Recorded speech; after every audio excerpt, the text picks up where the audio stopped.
Présenter un journal télévisé et le réussir en appliquant les rudiments du journalisme obéit à un certain nombre de critères.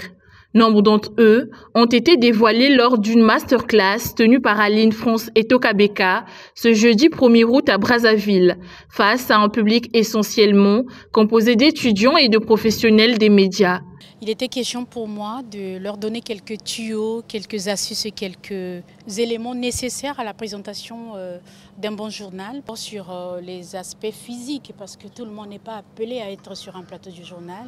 Cela ne dépend pas forcément de nous, mais des aptitudes qu'on peut avoir, des prédispositions naturelles. Il y a aussi quelques éléments comme comment gérer le trac à l'antenne. Des prérequis, la gestion du stress et la connaissance des sujets exploités, quelques-uns des éléments nécessaires à la présentation du journal, mais aussi aux autres émissions audiovisuelles telles que le talk show qui a été également abordé.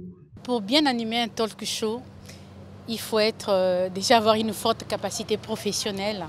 Parce que ce n'est pas n'importe qui doit animer un talk show. À chaque invité, un profil, une question et une rubrique. Vous devez avoir la capacité de savoir comment les cadrer, les recadrer à chaque fois, de les faire revenir sur les sujets et de faire les cohérences entre différentes rubriques et différents profils qui défilent sur votre plateau.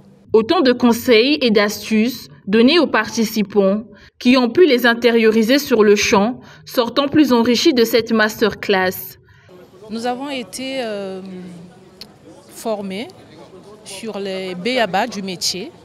Voilà. Et donc c'est quelque chose de très capital pour ceux qui peuvent se retrouver un jour face à ce métier du journalisme. La session a été très importante et pleine de connaissances et une multitude d'interactions vivantes et très vives entre les participants et surtout la formatrice. Cet atelier fait suite à plusieurs cours dans le cadre de la 4e édition de la formation au métier de l'audiovisuel et de la culture.